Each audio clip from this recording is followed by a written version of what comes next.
I play smarter. I invest with Morning Line. You build your stable.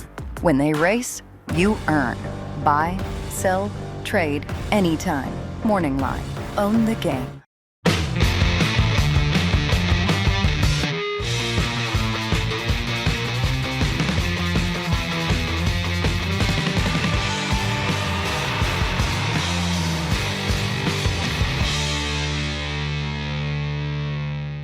Hi everyone, David Aragona and Mike Beer here taking a look at the second of 9 Breeders' Cup races on Saturday out at Del Mar. Race 5 is the Breeders' Cup Turf Sprint. This one, a 5-furlong dash for some of the fastest horses all over the globe. We've got a field of 16 that was entered in this race, only 12 allowed to participate in the main body of the field, and there's a lot to dive into in the handicapping. A lot of these large fields on Breeders' Cup Saturday. You'll want to do so with daily racing form past performances. Check out one of these DRF packages. You can save $38 for the value of everything included in these Breeders' Cup packages, the all-access PPs, clocker reports, betting strategies, the player's guide, and a whole lot more. Check out more information at shop.drf.com or by using that QR code on screen. Well, Mike, like I said, 12 will get to participate in this turf sprint. A lot of fast horses in this race. We've got some runners coming in from Europe. We've also got some horses that were pretty close to winning this race last year, the number 1 Motorius and the number 8 AG Bullet. Good to see those two horses back in this field too. They're just, sort of staples sprinting on the turf out in California.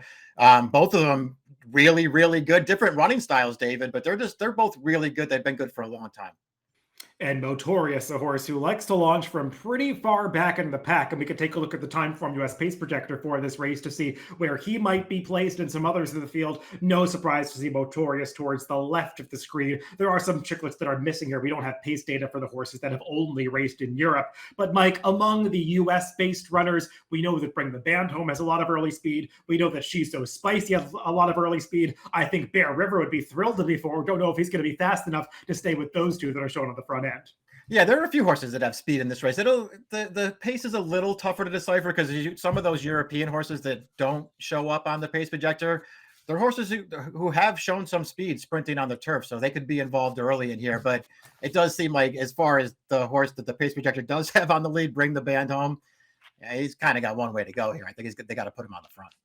And of the horses that are not depicted on this pace projector, maybe the one that could be most forwardly placed is the horse not from Europe, but from Japan, the number 12 Invincible Papa, who's got a lot of early speed, but breaking from the widest post position. Let's go through this field from the rail out, beginning with the number 1 Motorius, who just missed in the Breeders' Cup Turf Sprint last year. And Mike, it should be noted, he just missed in this race last year, breaking from the rail once again. So he's got the inside post. You know that he's going to be able to stay at ground. We'll take him back, try to make one run. And you could see watching the replay of this Breeders' Cup Turf Sprint, maybe if he had gotten out into the clear just a half a furlong sooner, he would have been able to get there. He gets outclosed by a European runner to the inside who just kind of got the jump on him, but he fires a really good shot. He loves this Del Mar turf course, and he's able to get up going the 5-furlong distance. Yeah, he really is. For a horse who doesn't have a lot of speed, it's funny too, because you see a couple of his races, and it would make you feel like he can stay close. And talking about the wins 2 and 3 back, but those down the hill races, he'll stay closer. But when they go 5 with him, he just tends to wind up pretty far back off the pace usually. I'm with you. I think you could argue that he was probably best in this race last year. They also ran him in it a couple years ago, and he had a brutal trip. He was probably going to be a lot closer at the end. Again, we were sort of touched on it at the Open, David. This horse is still really good. He's been good for a long time. He's still really good, and he's one of the horses to beat in here. And we should note, he got put up via DQ to keep that nearly perfect record at Del Mar intact last time in his final prep for this, the Green Flash. He really wound up far back after a tough start that day and put in a miraculous effort to almost get up over Reef Runner, the number 2 in here, who we'll get to next. And Mike, Reef Runner has really sort of experienced this renaissance since going out to Southern California for trainer David Fox. I mean, he was always a pretty good turf sprinter racing in Florida, a real 5-furlong specialist at Gulfstream, which I think is worth hitting on, because you really do want horses that can handle the sharpness of this 5-furlong distance at Del Mar, and Reef Runner has proven that he can do so also by taking that form to Southern California when he held on the Green Flash. Now, he did get a better trip than Motorius in that race, but I still liked the agility that he showed to come through along the inside. And then they stretched him out down the hill in Eddie D last time. We'll take a look at the stretch run of this race. The bettors didn't give him much respect, Mike, even coming off that victory that got taken away from him by the stewards. He went off at nearly 6-1, and And again, even though 6.5 might seem a little far for him, he fires this big late shot between horses to get up on the wire over a decent field. He's in a really good form right now, and he's probably going to get the right kind of rail skipping trip once again. Yeah, I wonder if the bettors just didn't believe that he was going to handle going 6.5 down the hill there as sort of a 5 furlong specialist, but he fired a good one there. He got a great ride in that race. Everything worked out perfectly for him, but once he got clear in the stretch, he really ran. I love the form that this horse is in right now, and getting back to 5 furlongs is not supposed to be an issue for this horse. I thought he was pretty dangerous. The number 3, Arizona Blaze, is probably the horse with the best credentials of those that are coming over from Europe for this race, because he is a Group 1 level sprinter, won at that top level last time in the Flying 5 at the Curragh. He also almost got a Group 1 victory in the Commonwealth Cup going back to Royal Ascot earlier this year. But Mike, best of all about this horse is you can go back to last year's Breeders' Cup and watch him really handling the 5 furlongs around a bend at Del Mar when he was second at a big price in the Breeders' Cup Juvenile Turf Sprint. So you know that he's able to get this distance going around a turn. And while he's been a forwardly placed horse in his recent races in Europe, he at least showed that he could handle coming from further off the pace in that Breeders' Cup race last year. Yeah, agreed. He's a horse I feel like he'll be up close. He can race up close, but he doesn't need to be on the lead. I think that's one of the things to like about him. I'm glad you brought up that they got him over here as a 2-year-old, because he did run really well over this turf course. And not that hard to argue that he was best in that race too. The runner-up got a little bit of a cleaner trip than this horse did in the stretch, and this horse just missed at the end. So he's pretty good. I know there's a little bit of a disappointing effort in there, 2 starts back in the Nunthorpe, but that was one of those wide open races. I mean, the whole field was spread across the track into the final furlong, and he was there. He just sort of lost a little position late. He surrounded it with 2 really nice looking wins. This horse is a major player in here.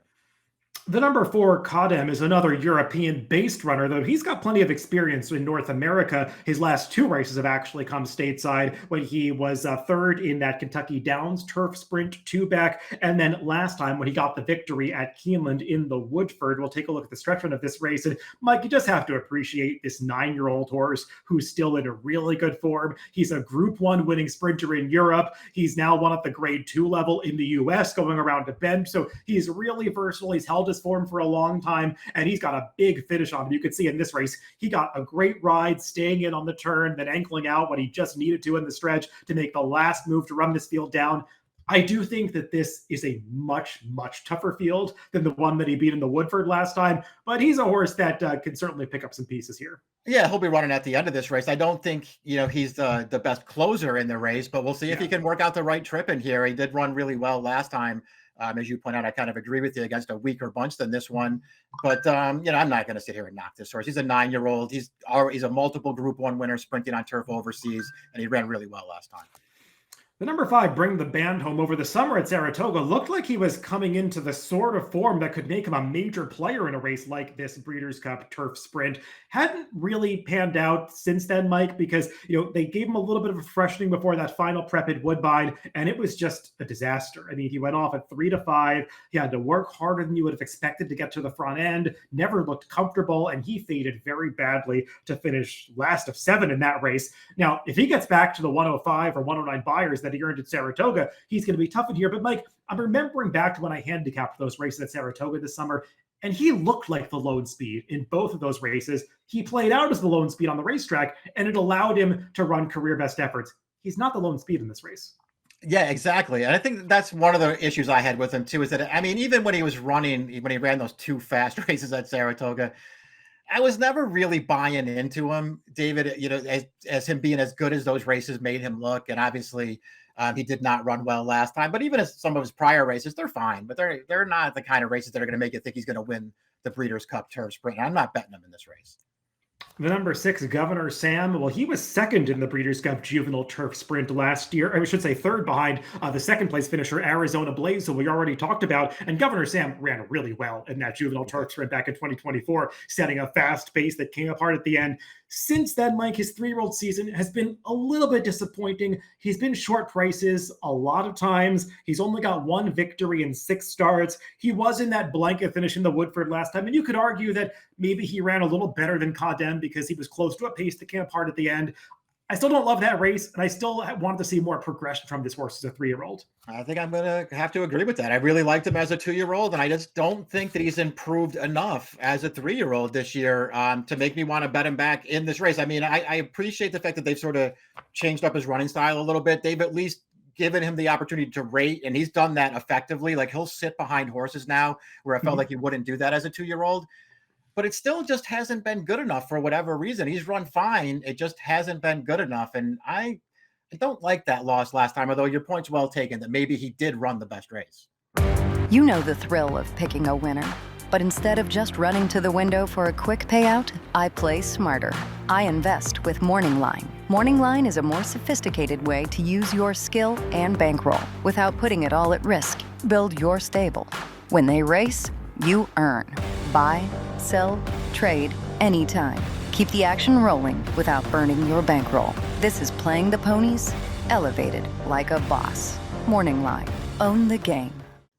The number 7, She's Quality, another runner from Europe that's probably going to be a pretty big price in this race, and she's got some credentials. She's been competitive at the Group 1 level last time out, as well as 2 back when she finished just behind Arizona Blaze in that Flying 5. And she's another one, Mike, where I think you make a good excuse for the horse coming out of that Nunthorpe, where they were just all across the track getting crazy trips in that race. So I'm willing to forgive that effort. Other than that performance, she's pretty solid. She doesn't necessarily have a style that makes me think that she's maybe as well suited to American racing as some others in here. She's sort of a grinding type, but she is going to be a bettable price. Yeah, she should be a good price in this race. I guess if I was going to nitpick her a little bit, I would just say I'd like to see her win more often than she does. I mean, she shows up and she runs good races. She just never wins. And, you know, when you go back to that Flying 5, when she was behind Arizona Blaze, she ran fine in that race. But when you watch it, I mean, she just had every chance to win. She's right there in the mix with every chance to win, and she just wasn't good enough.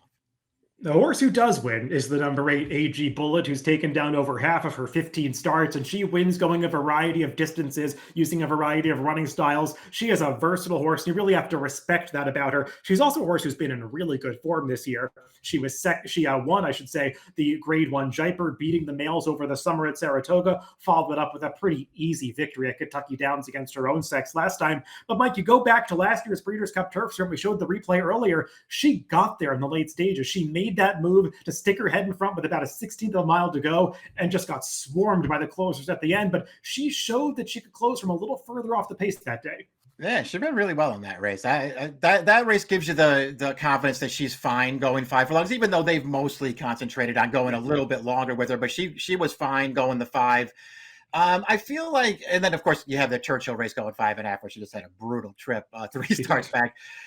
I feel like this is one of those situations, because I know that she can win here. I know that she's really good. I looked at this race too long, and I looked at her form too long, and I talked myself off her, and I started looking for other horses in here when I know that she can win. The Jaipur is a good performance. It's a fast race. She won convincingly going 5.5. It was also a pretty mediocre field. I mean, I know that she wasn't the favorite. That was not a good field. And she, you know, that she won at Kentucky Downs last time, but she loves Kentucky Downs, and a lot of horses don't. I don't know, man. I know that she can win. For some reason, I talked myself off her. She got a very good trip last year. Riding the rail is very important in these 5 furlong turf races at Del Mar. She got to the rail, as did Motorius in last year's turf sprint. A little harder to see her getting that trip from post 8 this time out. The number 9, Bear River, another horse who wants to be forward in this race. He's not an out-and-out need the lead type, Mike, but I still wonder a little bit if going as short as 5 furlongs, he might get run off his feet a little bit, because he set a pretty moderate pace last time when he upset that Grade 2 race at Kentucky Downs. And I think he's not only going to have to improve on that effort, but also maybe work on a different sort of trip this time. Yeah, I agree with you. I'm sort of turned off by the fact that the one figure that he has that makes him a contender was earned at Kentucky Downs in a race where he had all the best of it. His other races just don't do a lot for me. I just don't think he's good enough if he shows up with one of those, and I don't think he's making the lead in this spot. Our third horse in a row coming off a victory at Kentucky Downs is the number 10, I should say. She's So Spicy. We'll take a look at the replay of her win at Kentucky Downs in the Music City. And Mike, she got 6.5 furlongs this day, but she's proven in prior races that she's got the raw speed to cut back to 5 furlongs and be just fine. She is really quick in the early stages, and she can carry it. Now, she wasn't able to carry it over an uphill 6 furlongs at Ascot when they tried that Commonwealth Cup against the males this summer. either, but she showed at least in this Kentucky Downs race that she was able to bounce back to form, returning to the U.S. And while she's only a 3-year-old filly who hasn't yet run the Buyers to make her competitive against this field, sometimes that doesn't matter so much in turf sprints. Yeah, sometimes it does. And especially with a horse like her, it just feels like she's getting better all the time. I mean, I understand that she really wasn't competitive in that Group 1 at Ascot over the summer, but that just seemed like the wrong race to run her in anyway. A straightaway 6 against a big field like that. I mean, I don't think that was ever going to work out for her.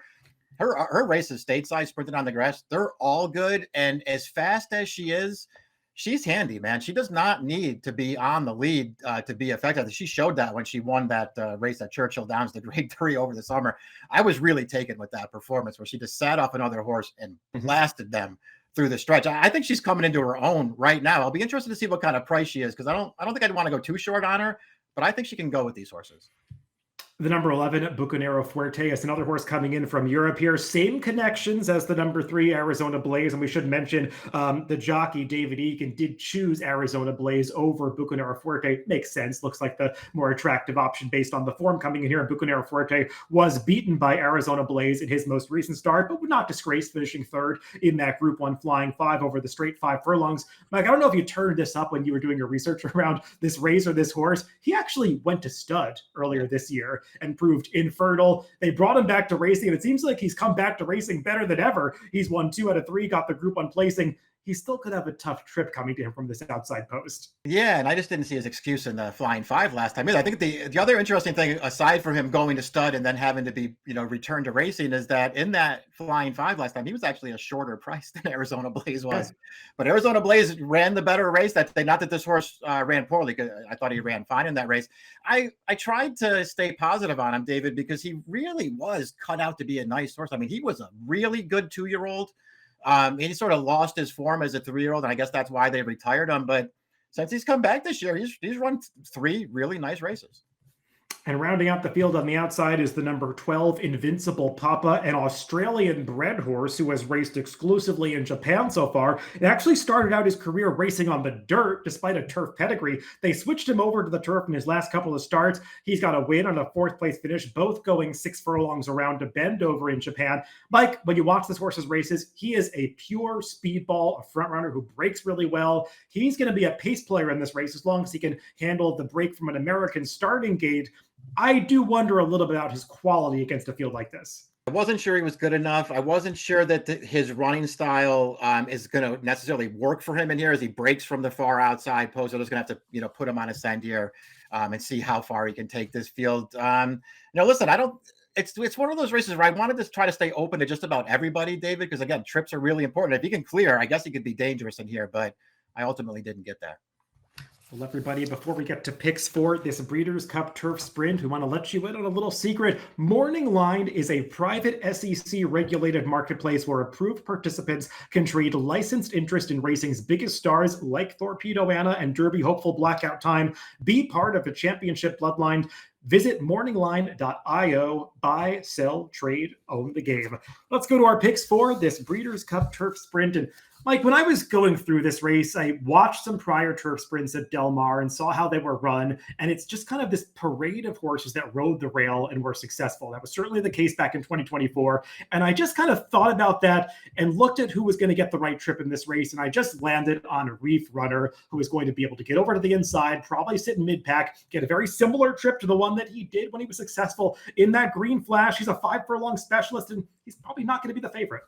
It's a great way to look at the race, and it's a really useful little bit of information for anybody watching the video too. I can't argue with it, Dave. I like the form that horse is in. You and I kind of see this race the same way. We both have the 1, 3, and the 8 in there, the logical horses. We just went with different directions on top.